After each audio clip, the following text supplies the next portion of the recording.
Welcome to Beyond the Office, Building and Leading Remote Teams. I'm your host, Bill Keller. And on today's episode, we have Ira Wolfe. And Ira, we are excited to have you on the show. It's hard to explain to people exactly what you do. You do so many things. So I don't want to mess this introduction up because you're both an author, you're a speaker, you're a consultant, you're a thought leader. Tell us a little bit about yourself. Sure, thanks. It's great to see you again, Bill, and thanks for having me back. At this stage, I'm probably thought leader, really focused on innovation, entrepreneurship. So I am an adjunct at a Muhlenberg College, but really spending a lot of time, especially the last few months, going down the AI rabbit hole. It's pretty deep. The last few years, I've been focused on the future of work, a lot of thought leadership there, a lot of speaking, a lot of writing. And as you know, prior to that, I was a dentist. So, over a 40+ year career, transitioned, and this fits into today's topic, where we're going with jobs and reskilling and upskilling. I never thought of any of those as people talked about me as a Renaissance man. As you made the brief intro in the beginning, is like, well, what are you doing now? I looked at it as a progression. I'm not sure I'm doing anything differently than I did 40 some years ago when I entered the workplace. I was always curious. I was always looking at, the newest and greatest. My dental office was computerized in 1987. We had those big cameras, like the screens that you could see, and not that the patients did it. We wanted patients to marvel at all the technology, but the intraoral cameras where we can project the inside of their mouth up on a screen, 1991, which is why I got out in 1995, because I was bored doing working on the little teeth. I was more interested in growing the business and moving into technology, and then spent 30 years sort of in HR, which is how we came across each other. Yeah. Business management consulting, looking at, again, how do you grow a business? Led me up to, that's probably the role of thought leadership. As my LinkedIn profile says, fascinated and terrified by the future. And you kind of maybe already mentioned it a little bit, but how have you made all those transitions? You talk about it just being a progression, but for most people, that would be overwhelming. If you make one kind of move like that in your life, let alone, probably 5 or 6 or more that you've done in yours. What is it about you that has allowed you to do that? And because I'm guessing if you can do it, I always say is if I can do it or somebody else can do it, somebody else can do it as well, but what is it about you that makes you able to do that? And how could our people learn from that? I don't have a finite answer. I mean, it's that, haven't figured that out yet. But as I learned, I didn't know what it was, but it was probably a growth mindset, just the high level of curiosity.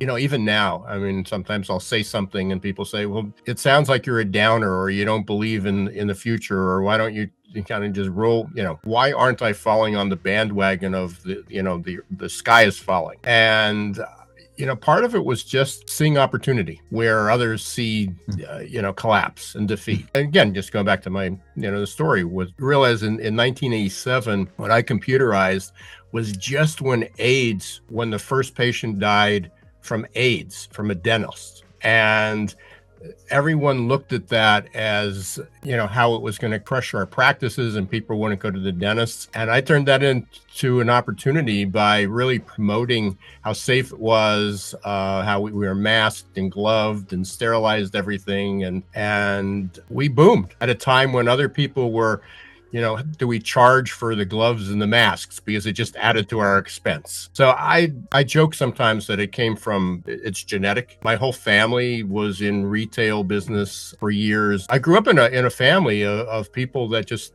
kind of identified opportunities and took them. So that was part of it. The other part is probably I was never diagnosed. So, and I don't want to fall into the bandwagon of everybody who had ADHD, but probably easily distracted. I do something, I do it well, and then it's like, again, with dentistry, it just became routine. I could have had a great living working 20 hours a week, making mucho money, and that wasn't enough. So I did something else and built it from scratch, and then started else, something else and built it from scratch. So ultimately, that's defined as a growth mindset, finding opportunities where other people see catastrophe or the sky's falling, and entrepreneurial mindset combined with that growth mindset's not enough, by the way. People say, oh yeah, I have that. I see opportunity all the time. Is you have to have that mindset, be able to take some risks, put it all on the line. As you mentioned, when I left the practice, people go, wow, what a bold move. I mean, you just walked away. Well, fortunately, I walked away with some money. So That always I had a helps. little bit of a cushion. Yeah, I wish I would had done better management at that time, but I walked away with a little bit of a cushion. But people do that. I mean, people have an opportunity to walk away. Severance packages, I mean, they're offered them, and they still don't take the chances to pursue something different. So I think it was entrepreneurial mindset, growth mindset, but I didn't have that. I mean, I learned those. So even that was part of my upskilling and growth. If I was my 40, 50-year younger self, I was afraid to do a lot of things, and I probably hung into some things much too long. Well, I had stayed in dentistry for 18 years, but it was probably a few years too long. But when I look back, it also gave me the time to really, I wouldn't say get burnt out, which I did, and push me to that limit. But if I had done it maybe 3 or 4 years earlier, I wouldn't have been burnt out. Wouldn't have need to kind of take the gap. Would have planned a little bit better. But people get stuck. So there's some things I did that I look back. It's probably it was more of a fixed mindset. That, well, what if I fail? What will people think? What will people do? And we are at that crossroads now, and that's where I can look back, maybe, as an old baby boomer, with a lot of background, with a lot of work experience background, is we are at a crossroads. People are really are. It's just incredible. Just when I think it's like, oh, this is a really cool tool, and they go, oh yeah, that's like 3 versions ago. It's just a great opportunity. So it's probably a cross between some type of attention deficit, growth mindset, entrepreneurial mindset. I heard that the term you used, curiosity. I love that. I find so few people are really curious, and I tell people if they really want to make a change in their life, that's a great place to start. Just start asking questions, like questioning everything. Why? And I think I heard you do that, and I know you do that. Let me just dovetail that, because it fits into what I do when I teach innovation and entrepreneurship. There's a big difference between invention, and when we talk about curiosity, there are people who invent and are very curious, and they know a lot of information, but they don't do anything with it. So when we talk about success, and we're talking about jobs, and how do you be, it's fun to be curious, but you also have to have that. If you come up with the solution, or you see an opportunity, to seize it. And so there is a difference between invention and entrepreneurship, or invention and innovation. There's a difference between starting a business and being an entrepreneur. It's clearly a difference. So curiosity is absolutely essential. Again, which is even beyond having an open mind. Just having an open mind is, yeah, I accept everything, but you may not do anything with it. Curiosity is sort of the next step, but then you also need to be able to kind of seize that opportunity. And maybe I won't say the common denominator, but maybe the missing ingredient would be a better term, is the willingness to take some risk. I think I was just talking with our team this morning about agency. This idea that you have the ability to take those ideas, be curious, but then move forward in a way that can affect your life and the lives of those around you, and make a difference. And many people don't feel like they either have that agency. I believe that most people do, but they need to take that responsibility for life and move forward. So I appreciate that. So curiosity is not enough. It's a great place to start, but then you need to move beyond that to action, and actually, taking risks that are going to move you forward. So yeah, I'm smiling here, Bill, because it probably is a generational thing, and that I've also studied that, the different generations. Read the book Excuses and Googleization, which talked about it. But I never heard I knew what an agency was, but an agency was like a talent agency. It was an identity. Never really heard agency used in the career lexicon or pathway. So it's probably a little bit of generational thing when I was struggling to come up with the word. Agency's probably it. But so anybody younger than 50, 40s that'll resonate, and people in their 60s and 70s, they go, what's agency?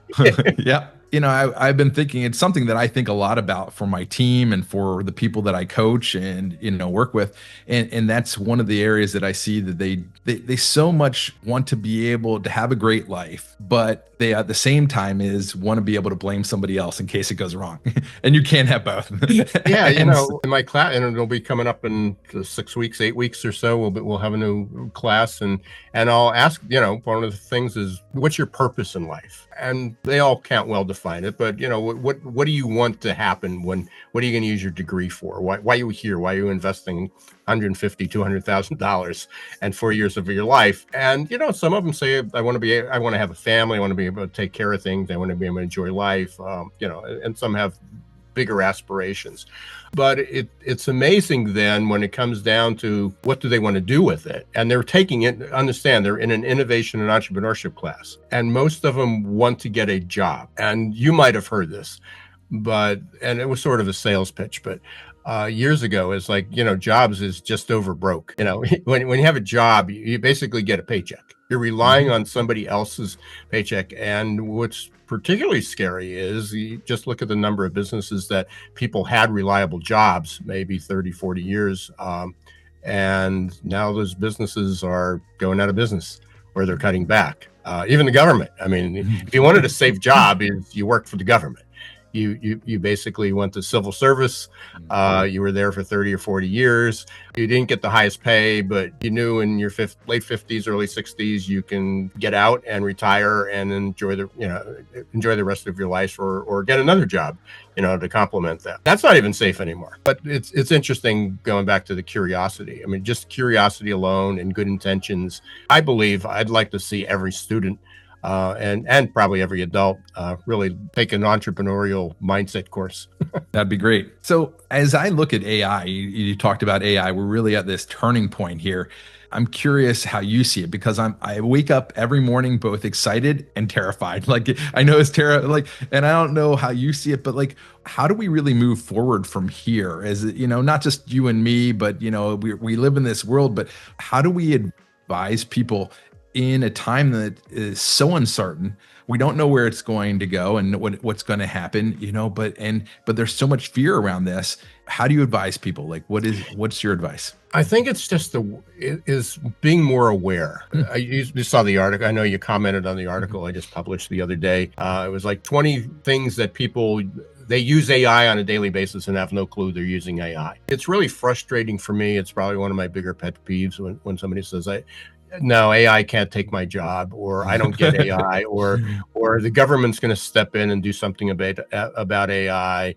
They have to regulate it. I don't know what planet anybody's living on, but that's what they believe. I saw your post. I don't want to use AI, or they use it like a badge of honor. Like I don't use AI. I'm like, yeah, a little bit of entitlement there. It's ironic. It's that the people who are talking about all the entitlement feel entitled that, well, AI can't take my job. And as you and I know, I mean, we're sort of living this every day, it will. It may not take the job, but if you don't learn to use AI or understand what it can do, and then improve your skills, at least for a short time, depending on where you are in your career, it's pervasive. I mean, I look at our turnpike. We're both living in Pennsylvania, and the turnpike system. And it wasn't too long ago that they said they would never take the toll booths away. The toll takers. I mean, we need toll. Not everybody is going to have an easy pass. What about older people who aren't on the internet?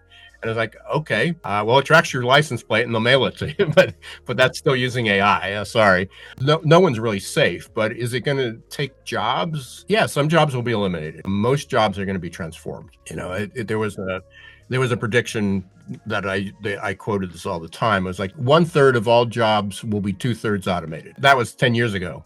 I'm not sure that's the right percentages anymore. It's probably going to be more so than that. But yeah, some will be automated, but that doesn't mean the job is eliminated. It just means that you'll either be more productive or you'll need to learn how to use the technology. I heard this the other day that I think this is a very interesting concept that we need to be thinking about, and it's the productization of services. And we really haven't seen this in a long time, because that was one of the things that really affected unemployment back in the Depression. Was we started to get washing machines, where before, your husband lost their job, you could go be a washing woman or whatever, but wash somebody's clothes. But then they got washing machines, and we had all of these things, that kind of technological advances that came in to help us, where we would often reduce labor in the household. And we're seeing that right now in things like Waymo, and with Tesla is now coming out in I think it's Austin. So you see all these people that are sometimes losing their job in one area, and then, I'll go pick up an Uber, or I'll deliver for DoorDash. And those things could be going away. And so it's very interesting. It might not be tomorrow, but I could see it pointed very quickly, if Elon has his way, if his taxis work, that's something that we have that could quickly disappear. And I don't think people really understand how quickly things can change. And I think that's, it was during the automotive revolution. At one time, it was 5% autos and 95% horses. And in just 15 years, it switched. And so you can imagine, 15 years, it sounds maybe like a long time to some people. For us who are a little bit older, it's like a blink of an eye, and it'll be here before you know it. And you think about that. What would that mean in the age of AI? And what does that require of us, to stay in front of that? And I think that's what most people really don't understand. And that goes back to the curiosity, the entrepreneurial mindset, that, what's the opportunity that presents itself right now, and maybe not tomorrow, because we're not going to have autonomous vehicles in every city. I'm not sure Lancaster and Allendale, Lehigh Valley, maybe Lehigh Valley, maybe on 78 they will, but I'm not sure that we're going to have a horse and buggy and an autonomous vehicle, lots of autonomous vehicles on the same road in the next 2 or 3, 4 years, 5 years. In 10 years, yeah, maybe 15 years. Yeah, absolutely. It's going to look a bit different. But that also, so what are the opportunities that are presented there? Just as 20 years ago, we would have never thought of picking up our phone and being able to track the vehicle, through Uber or Lyft or whatever that's coming toward us. And now we're talking about, well, now those same vehicles will pick us up, but there won't be a driver. But there's another job there. There's something else that will need to be a service, and somebody will create that. That's where I would say, if I had a deficit skill, is I can see opportunity that's sort of, at least visibly in front. There's these people that see 10, 20, 30, 50 years out. What are those opportunities there? And sometimes these, to get mass, the tipping point, as Malcolm Gladwell, as he talked about, is sometimes that tipping point is 10, 20, 30 years. Sometimes the technology has to catch up. So what are the opportunities that are out there that somebody doing a podcast 30 years from now is going to talk about those jobs, being prevalent, or those jobs going away that didn't even exist 20 years prior to that? The life cycle of jobs is speeding up exponentially, as well. There's just so much going on. But yeah, you're right. It's where, and that's how I look at it. I mean, I'm not fearful that there will be no jobs. I am also not totally fascinated by the concepts of Stephen Kotler and Peter Diamandis of the world of abundance. That that we're going to be living. All you'll need to do is work 10 or 15 hours a week, and the rest will just enjoy life. I don't see. I listen to his podcast. It's not possible, but I don't see the politics, the economic systems will be so disrupted. So somewhere in between that, we're going to be overtaken by, millions of robots, and people will be out of work, and we'll live this dystopian life versus this world of abundance. There's something in between, and that's where the opportunity lies. Instead of focusing on all the death and destruction and loss, is what's the opportunity there? I like what Jeff Bezos says when the people ask him, what does the future look like? What's going to change? And he often goes back to this question, what's not going to change? And, like, I don't think people are going to look at Amazon and say, 20 years from now, I love Amazon, but I wish they delivered slower. And, and so that's not going to change. And I think the same thing applies to employees or whatever you're doing, whether you're in a business or whether you're an employee. And I've always thought that the best mindset is when you're an employee to think of yourself as an employment agency of one, because oftentimes that perspective shift, understanding that you basically are your own business.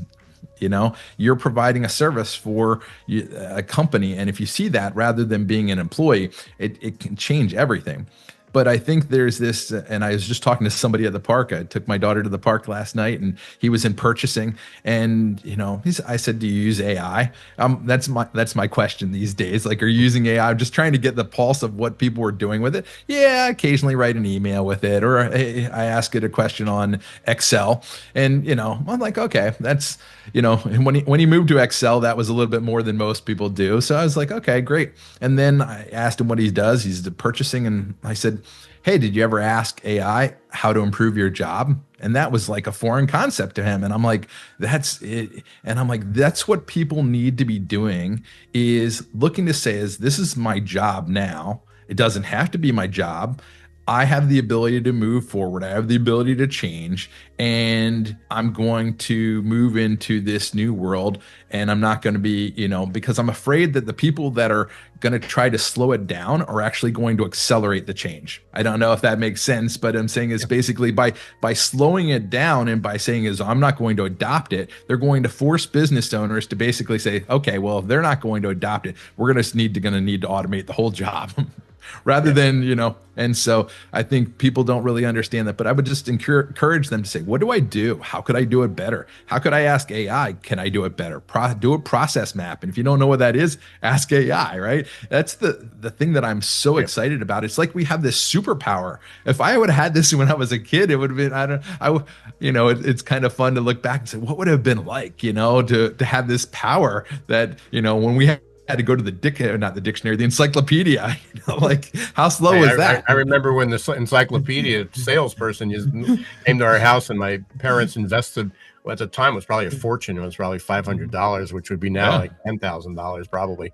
Going back to, and I want to leave this thought. You said, what would I tell people? What's the one thing I would suggest? And it really is awareness. I'm teaching it's like 1 hour, 4-week class to alumni at the college. It's called Rethink AI's Role in Your Life. And of course, I suspected I'd get all these people who are going to join and be in the conversation of what's wrong with it and why it shouldn't be in education and how it's ruining our lives and taking our jobs and doing all these things. But I learned that the more people become aware of what it's capable of doing, and it's not this big AI umbrella, but even a tool like ChatGPT, what it can help you do. I don't know about you, but I do probably know of how many times a day you probably use ChatGPT or a tool for something simple, just the simplest, even a search. I mean, most of my searches now, everything through ChatGPT. I don't Google anymore. I can't even remember like the last time I Googled anything. That's actually the first step of awareness. Is when you start comparing and realizing the type of search you get from ChatGPT or any of the Claude or Perplexity or whatever tool your preference is, versus a Google search. Although Google searches are certainly advanced with their AI, but it just takes you to another level and go, oh, I didn't know it can do this. And then you sort of, how it's not giving me the right answer. If ChatGPT is not giving you the right answer, it's one of two reasons. Either it's not in their database, which is highly unlikely, but it's possible depending on the level of search. It's generally because you're not doing the search correctly, which was no different than how we were with Google and how people still are with Google, is if you didn't understand Boolean search, if you didn't understand, when you just put text up there, when you should use apostrophes, when you should use a plus sign. if you didn't understand how to properly ask for the search, you got back information that was sometimes okay, sometimes, even looking for a local restaurant. You got restaurants that popped up 100 and 200 miles away. And then all of a sudden that when you really can define your prompt better, your search better, you got exactly what you wanted. That may be the productization of service, is for a short time, because AI, if people understand that you can actually ask ChatGPT to help you write a better prompt, like, here's what I'm trying to ask you, how would you write it better? And it does it better. And then you say, okay, that sounds good, like, run it. And it comes, and the results come out so much better, so much improved. But right now is people, there's a limited amount of people, a small percentage of people considering the population, that are using ChatGPT. There's even a much smaller percentage that are using, and I'll say generative AI broadly, that are using it well. And I would say for the next 4 or 5 years, it's probably the business people could be in, or a service within an organization, a job within an organization, make yourself more valuable, is going to be, teach people how to write better prompts. That's what I was trying to explain to that gentleman last night in the purchasing, is like, this could be your opportunity to move forward in the company. Like, if they're not utilizing AI right now, is you can be that leader. This is an opportunity where we're pretty much all starting from the same place. This has only been around a couple of years. It's not like, obviously I say it's a couple of years, but for the majority of the public, when ChatGPT was released, I think in like January of 2 years ago or so. November 2020. Okay, there you go. So it hasn't been that long. We still have that opportunity. It still seems to me, for those of you who are old enough that remember the beginning of the internet, there was like one guy in every town who created web pages because he was like really into it, because there was no school for it at the time. We're at the same kind of level playing field, and it's your opportunity to be able to ask the questions, to be able to just experiment and move forward and start just question everything. Yeah, just going back and making this real for people. Again, don't know who you spoke to, don't know what company he works with, don't know what age he is. But going through my mind as you were sharing that, is that somebody says, well, I'm sort of using it. If that's the attitude that continues for, let's say, the next 5 years, and all of a sudden that somebody says, we need to have somebody younger, which is really not the right solution, but we need to have somebody younger who understands how to use this technology. How do we use AI? And all of a sudden, the person that's in that position, that has many years of experience on the job, really a good employee, loyal employee, all of a sudden finds themselves seeing their way out the door. They find themselves getting pushed out, not because of their age and not because the job is being phased out, but because they didn't seize that moment. They didn't see that opportunity to not replace themselves with AI, but to use AI as an assistant. I hear this every now and then I forget it, but I just started the other day, so I'll put this out. We really shouldn't be talking about AI as artificial intelligence. It's really augmented intelligence. There was this big study that just came out that people will read, and they'll jump on it and go, see, ChatGPT is making us dumber. And when you looked at the study, there was a really good report yesterday by Ethan Mollick from Wharton, University of Pennsylvania, who gave a great explanation of this. And he said what they did was they looked at students doing a quiz on ChatGPT versus not doing, and they saw the using an MRI, they saw the parts of the brain light up on when they were doing themselves, and they weren't lighting up when they did ChatGPT. And they said, oh, it's damaging our brain. No, it wasn't it didn't do any damage to the brain. It just didn't use those parts at that time. The people who use ChatGPT as a default, as the answer, it's like, oh, I'm just going to go there and have it write my paper, or I'm going to go there and have it do my formulas and my spreadsheets and my presentations. When there was no thought put into it, well, yeah, eventually you'll probably become dumber. It won't be. It's not going to do damage. You're just not going to become smarter. You're not going to learn anything. You're not going to have thought through the process. So is using it to augment our own abilities. I've become a much better writer, and also my curiosity has improved. It is what should I be asking to get a better answer? How do I develop that skill in itself? And the way I did that was not by using ChatGPT, but by asking ChatGPT is, how do you improve my skill? How do you improve my prompt? And explain to me how you got there. Explain to me how you did that. What was missing?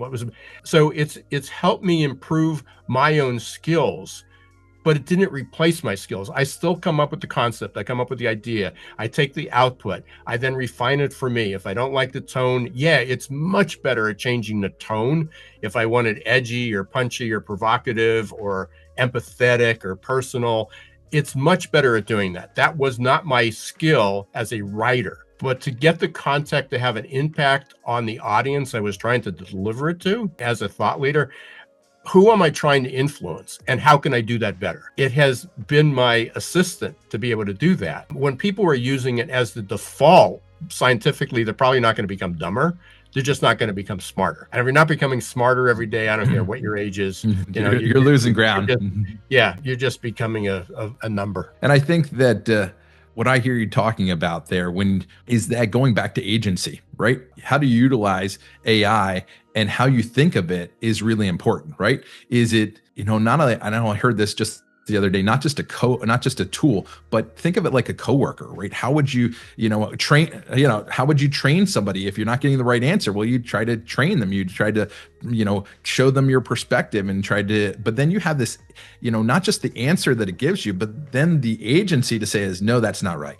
And I think where most people are just taking the answer and going, okay, this is what it gave me, good enough, rather than being very critical of it and taking agency and being very intentional. That's the other thing that I would tell people to do is, yes, play with it to begin with, to start off, but then move into intentionality. Like, how am I going to utilize this? What is it going to do for me? And then start asking more questions, being curious, but being very intentional about that process of just utilizing its full capabilities. I think it's most people, if you had, an Iron Man suit, I love this analogy, I think of AI and ChatGPT kind of like is like an Iron Man suit for your brain, right? If you'd go, it's like, yeah, well, I'm not going to utilize that tool, right? I'm not going to fly, or I'm not going to have super strength, or but even though you have it at your have it at the ready, yeah, I mean, but I'm not going to utilize that. And that's what you were talking about in your post the other day is I don't use, AI. And I'm like, okay,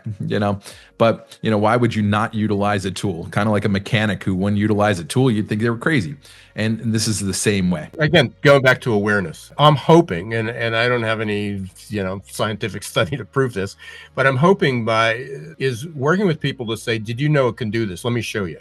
And again, increasing the awareness of what's available, again, not to replace anything, but to augment that. And if I can, teach my grandkids, I want to teach them how to use ChatGPT. No, I want to teach them how to go to the next level. What skills are involved? What opportunities will they see? What skills might they develop from having the ABCs of ChatGPT? So I'm curious because you're a college professor, obviously you're a boomer and you're working with younger people.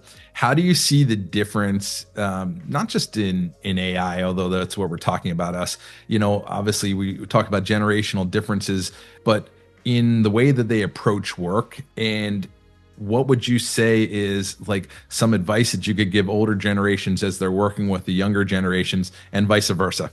Well, there's a lot going through my head. So one is, you might be surprised that not all, just because they're young, most of my students are between probably 18 and 23. They're not all tech savvy. They were good students. Some played ball, they play football, softball, they're there for an education. But I would tell you about 2/3 have probably some experience using ChatGPT, and was probably mostly to write something that got by the teacher, not in a positive way. But 1/3 is like, no, I don't have an account, never used it, don't believe in it. I'm not sure. We do a disservice by talking about the generations.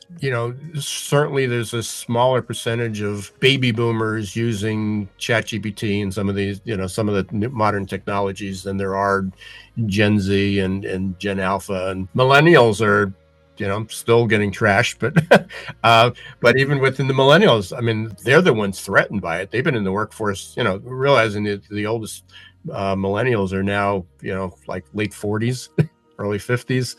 They're threatened. I mean, they're really threatened by AI, and they're not all adapting to it. My advice: treat everybody as an individual. Young people don't have the experience that we do, and we take it for granted. And sometimes I got to step back. And it's like, even when I talk about, I remember saying this about somebody came up and was wiping my whiteboard. And I basically said, oh, that reminds me, it kind of reminded me of when the students used to rush up at the end of the class and clap the erasers, which it's like, why would you clap an eraser?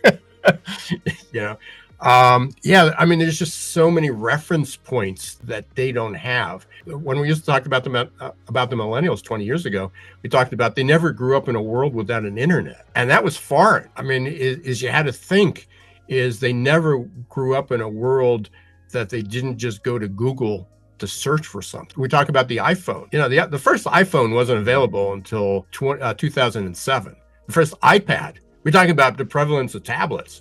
Wasn't available until 2010. That's only 15 years ago, 15 and 18 years ago. It's not that long ago, and look how they've transformed that. I would treat everybody as an individual. Everybody's at a different place. The challenge is, and as you were talking before, is like how things have changed. So the kids that actually do a 4-year school in 4 years is actually a small percentage, but assuming that they went to a 4-year liberal arts college, and when they came in and now they're in the middle of, they're graduating this year, or maybe they're junior or senior, is when they started school, ChatGPT wasn't available. The first year, professors forbid the use of ChatGPT.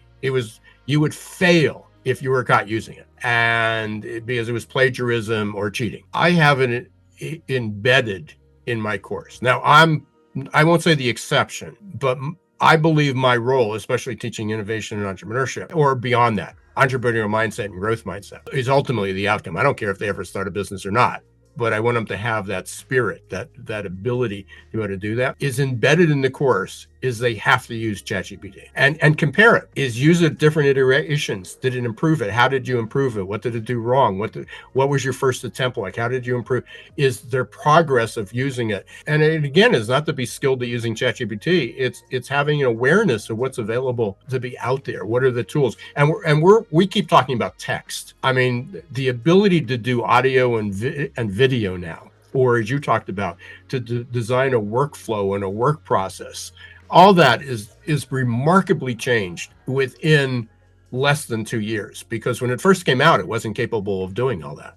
Is the first version of, now we're up to 4 point something. And then there's so many different versions of ChatGPT, plus all the other variations of generative AI. Within the last 12 to 18 months, it is remarkable how it can improve almost everything we do, but it did not replace everything we do. It made it maybe better and maybe not, but could we reach the same outcome? Could we, instead of working on the process, can we work on the execution quicker? Yep. And then test it?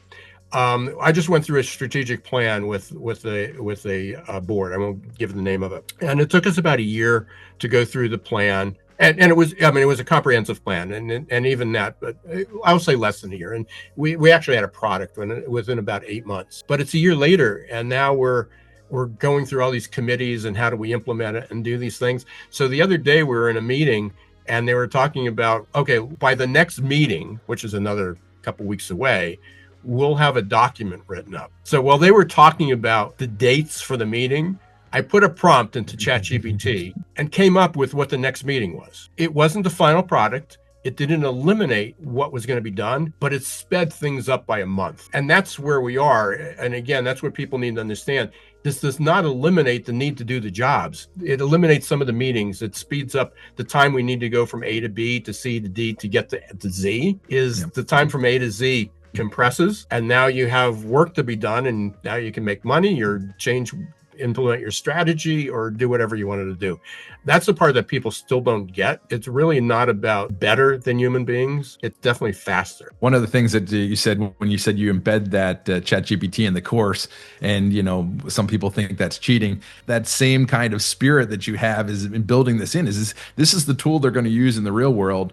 And this is something they should be thinking about. Why would you wait to utilize this when they get out into the real world, when they can be working? That's what we're supposed to be doing. You're supposed to be training them for the future.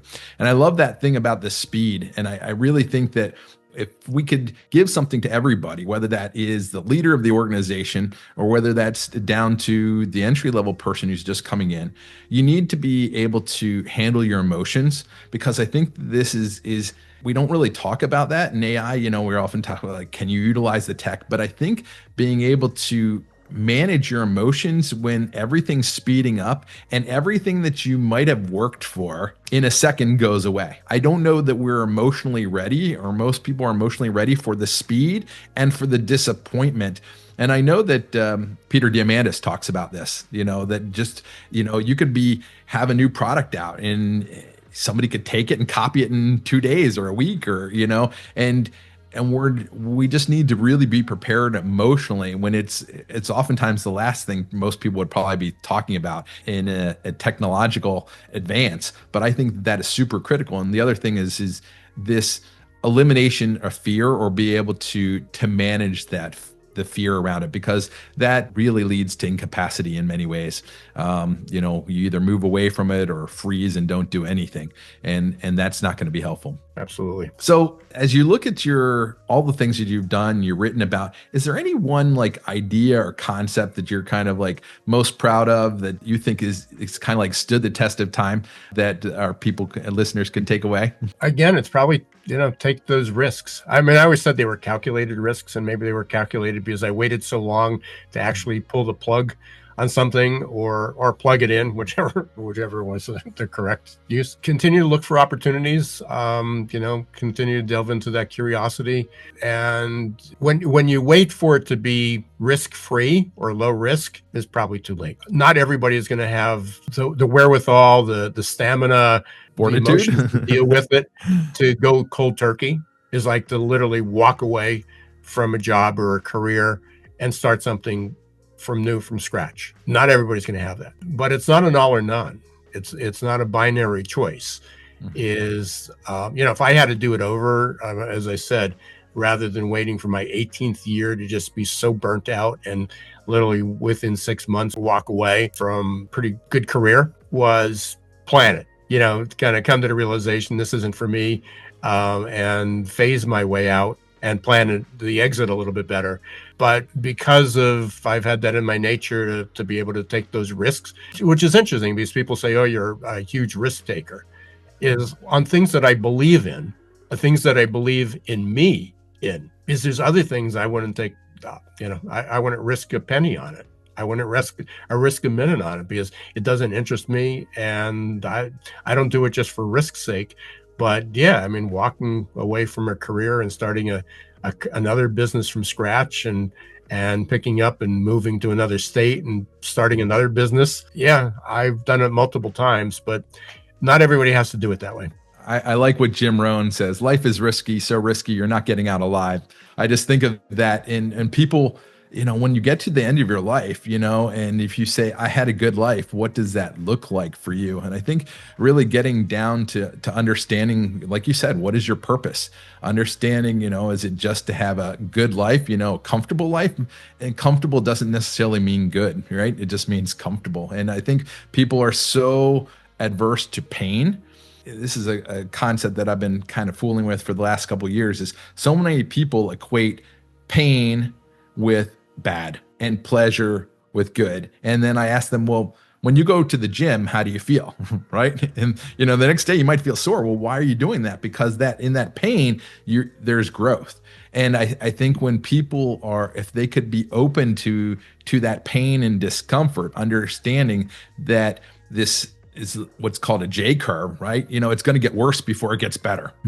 And if people really understood that concept, things could be so different for them and much quicker than they think. I think, the short answer to your question is to help people find an opportunity to live up to their potential. And again, is when people do that, then they found their purpose and they live their life and they'll find success.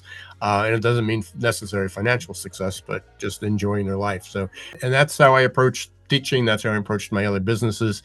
I approach parenthood and grandparenthood is provide opportunities that people can live up to their potential. Then it's up to them. You can lead the horse to water, but you can't always make them drink. As you look into the future as a thought leader, just to kind of finish up with this, is what are you excited about, and what should people be looking for, in the next 6 to 12 months that you think, is on the horizon that we really need to be on the lookout for? Yeah, I mean, real specifically, and some of the listeners may get it, is really the next chapter of AI, of generative AI, or the pathway to that, which is going to be the agentic AI. It's going to be really, really sophisticated. The ability to be able to put together multiple AI programs, Gen AI programs, and actually do functions and complete them. It's just going to grow exponentially. You're already seeing that. It's beyond the merging at this point. I'm going to go back to speed. I honestly don't know where we'll be in 2026, 27.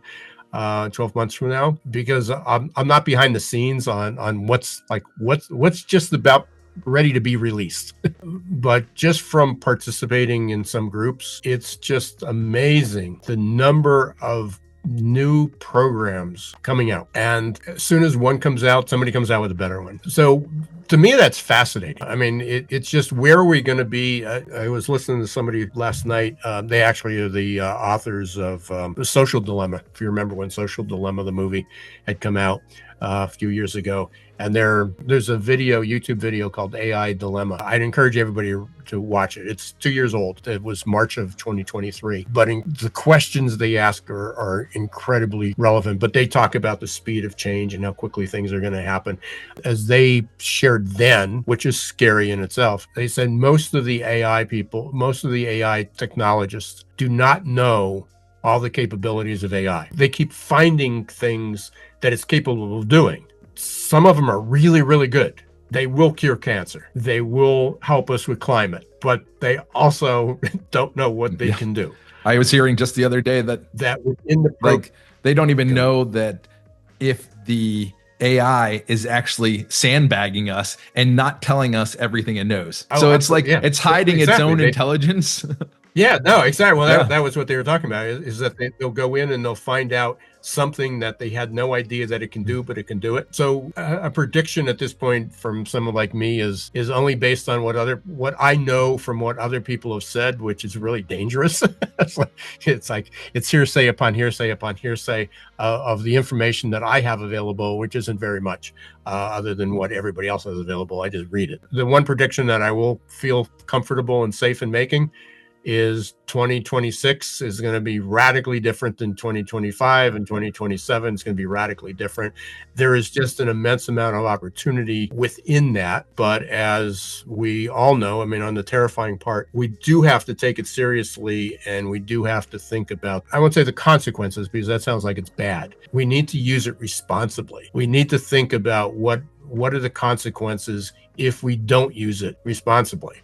And we know not everybody's going to use it responsibly, but that's not going to stop it. It's like, well, therefore, because we're going to have bad actors, that's not going to stop the progress. It's not going to stop the development of it. The toothpaste is out of the tube. And, I just encourage everybody to become more aware, try it, don't be afraid. I could go on for forever, but I do have one more question for you. And this is really a kind of a personal question, because you're both a college professor. And so maybe I can't ask you this. This is like, so I have a daughter who's getting ready to go, or at the age that she's going to have to make a decision. What do you think, as you look at jobs, about college and today? How would you advise somebody who's ready to go in? And would you say, hey, college is a good option for some people, for certain careers, or for the most part, you're better off, finding another way, with the cost of it today? Yeah, no, on a broad sense, continuing education is incredibly important. And just because you don't go to college doesn't mean you stop learning. I mean, you could take courses from MIT, Harvard, Stanford, the top colleges in the world, and just because you're not in a formal program. So if you're going to take that gap year or that break, also continue learning during that point. Going back to the direct question, do I think higher education as exists now, if the pathway going to college to get a degree, to get a good job and have a career, I won't say it's over, but it's way different, because we have no clue of students that are entering in the fall of 2025 what the jobs will look like in 2029. All we can do is prepare them with some of the base skills. And just as for the students who started in 2021, ChatGPT wasn't available. In 2022, it wasn't available. In 2023, it was available. In 2024, all of a sudden, it was embedded in a lot of programs, and professors started to use it. They were starting to use it to teach students how to use it so they can be better prepared to go in the workforce. I would say evaluate the schools, what the programs are available there. Are they advancing, or are they the same professors who have tenure that have taught the same subject for 30 years and teach it the same way they did 30 years ago? When you talk about a good school, is evaluate the professors, the tenure, the type of curriculum, and what they were known for, coming out. So it's going to be tough. I mean, just look in Pennsylvania, how many schools have closed in the last 12 to 24 months. Higher education is going to be incredibly disrupted. And again, colleges like Muhlenberg has for people who didn't have a college degree, they have a fast track. They have a really good continuing education program. They've implemented some master's programs.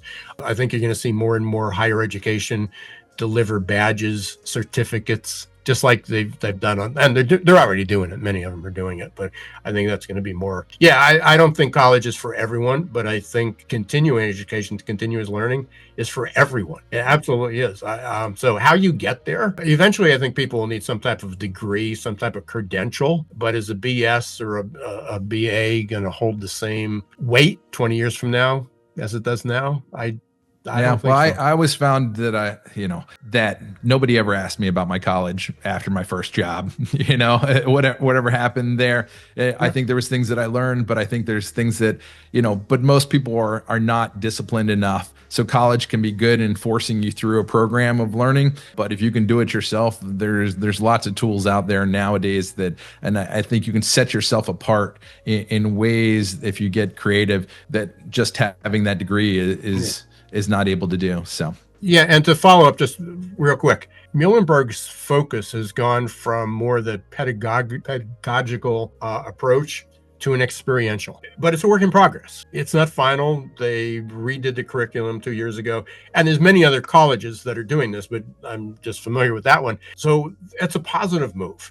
Is it as effective as it could be? No, I think there's a lot of improvement that could be made, but I think that's going to be the tradition. So I think it's going to be moving from the traditional academic, you take these classes, you get a good grade, you pass, you get a good job, into what that experiential education is going to look like. Do I think that's going to be a 4-year? Again, sometimes you're trying to take the old box and throw new ingredients in the box, and you still come out with a box. Do you get credentials after so much 2 years of experience? Do you come out with some credits, and maybe you don't come out with the full BA or BS or whatever going to be there, but you come out with something. So I think higher education's got to move toward a more experiential approach. And I know there's people working on it, but the Khan Academy is a good example. Should they be offering 4-year, or postgraduate degrees? And, maybe that'll be it. Well, I appreciate all your wisdom, and I could go on forever. Thank you so much for being on this show. So from Beyond the Office, until next time, have a great day, and thanks for joining us.